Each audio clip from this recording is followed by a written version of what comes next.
నాన్న, ఒక మంచి కథ చెప్పవా? సరే తల్లి, చెబుతా. ఇలాంటి కథ కాదు నాన్న, మంచి రాజు కథ చెప్పు. సరే తల్లి.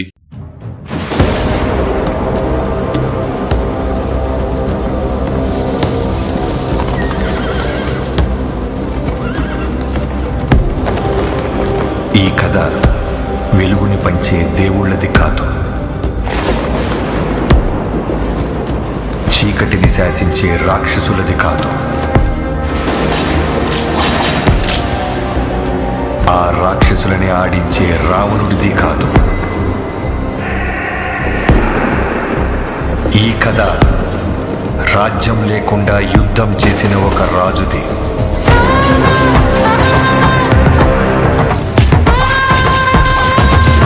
మరణాన్నే వణికించిన మహారాజుది.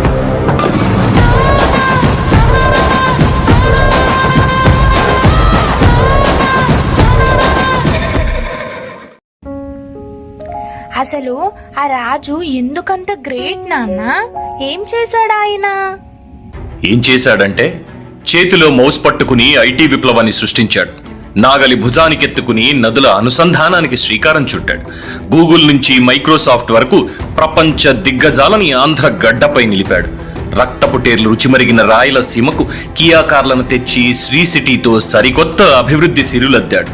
నాటి సైబరాబాద్ నిర్మాణం నుంచి నేటి అమరావతి వరకు, హైటెక్ సిటీ నుంచి క్వాంటమ్ కంప్యూటింగ్ వరకు, ఈ గవర్నెన్స్ నుంచి రియల్ టైం గవర్నెన్స్ వరకు అన్న క్యాంటీన్లతో 5 రూపాయలకే పేదోడి కడుపు నింపిన, స్త్రీ శక్తి అంటూ ఆడపడుచుల జీవితాల్లో వెలుగు నింపిన, జన్మభూమి అంటూ గ్రామాభివృద్ధిలో ప్రజలను భాగస్వామిని చేసిన, P4 మోడల్ అంటూ పేద కుటుంబాలను బంగారు కుటుంబాలుగా మార్చిన, నాడు విజన్ 2020 అయినా నేడు విజన్ 2047 అయినా ప్రపంచ వేదికపై తెలుగు జాతి గౌరవాన్ని నిలిపేలా సరికొత్త చరిత్రను తన సిరాతో లిఖిస్తున్నాడు.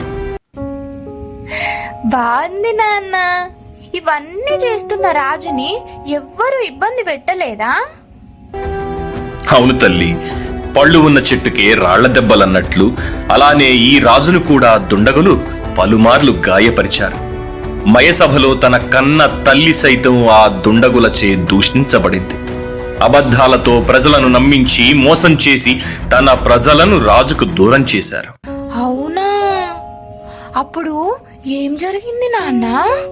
జీవితంలో ప్రతి అడుగు ఒక యుద్ధమే. ఆ గాయం ఆయన్ని ఆపలేదు. మళ్లీ దుండగులపై పోరాటం మొదలుపెట్టి వస్తున్నా మీకోసం అంటూ 10 ఏళ్లుగా అట్ట కట్టిన అహంకార పాలనను ప్రశ్నిస్తూ 6 వయసులో 2800 కిలోమీటర్ల పాదయాత్రతో ప్రజల్లో నమ్మకాన్ని తిరిగి నింపాడు. నవ్యాంధ్ర తొలి ముఖ్యమంత్రిగా పట్టాభిషిక్తుడై ప్రజల గుండెల్లో మళ్లీ తిరిగి తన స్థానాన్ని పదిలం చేసుకున్నాడు. వావ్! ఆ తరువాత రాజు ఏం చేశాడు నాన్న? ఏం చేశాడా? కట్టుబట్టలతో అనాథగా మిగిలిన ఆంధ్రప్రదేశ్కి అండగా నిలిచాడు. చిరునామా లేని రాష్ట్రానికి రాజధాని అమరావతి అంటూ ఒక్కొక్క ఇటుక పేర్చాడు. గోదారమ్మని కృష్ణమ్మని కలిపి రాయలసీమ దాహార్తిని తీర్చాడు. ఆ 5 ఏళ్లు రేయింబవళ్ళు రాష్ట్రం కోసం తన కష్టాన్ని ఖర్చు చేశాడు. కానీ ఆ తర్వాత జరిగిన యుద్ధంలో ప్రజలను ఏమార్చి తన నమ్మకాన్ని ఒక రాక్షసుడు దోచుకున్నాడు. రాజ్యాహంకారంతో ఆయన్ని దారుణంగా విమర్శించాడు. తన ఇంటి మహారాణిని గౌరవ సభ సాక్షిగా కౌరవులంతా కలిసి తోలనాడారు. అబద్ధాలు చెప్పి తనని చెరసాలలో బంధించారు. అయ్యో, ఆ రాజు నిజంగా తప్పు చేశాడా నాన్న? నిప్పుకు చెద పట్టదన్నది ఎంత నిజమో నా రాజు తప్పు చెయ్యడన్నది అంతే నిజం తల్లి. ఆయన్ని అన్యాయంగా బంధించారు. పాపం. అప్పుడు ఏం చేశాడు నాన్న ఆ రాజు? తన ఓటమిని ఒప్పుకొని రాజ్యాన్ని వదిలేశాడా? నా వల్ల కాదు అంటూ వెనుకడుగు వేశాడా? లేదమ్మా, ఒక్కసారిగా నిప్పుల చెరసాల నుంచి బయటకు వచ్చి జూలు వదిల్చిన సింహంలా గర్జించాడు. ప్రజా కూటమిగా మారి ప్రజల్లోకి వెళ్లి బలంగా ఆ రాక్షసుణ్ణి ఢీకొట్టాడు.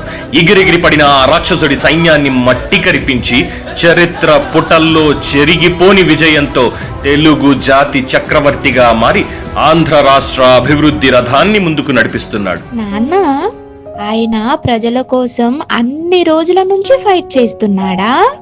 చాలా గ్రేట్ కదా. అవును తల్లి, త్రేతాయుగంలో రాముడి నీడయ్యాడు,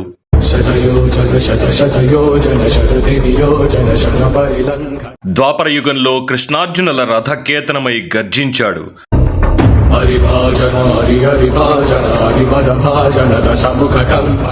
కలియుగంలో ధర్మం కోసం పోరాడే ప్రతి ఒక్కరి వెంట ఉన్నాడు.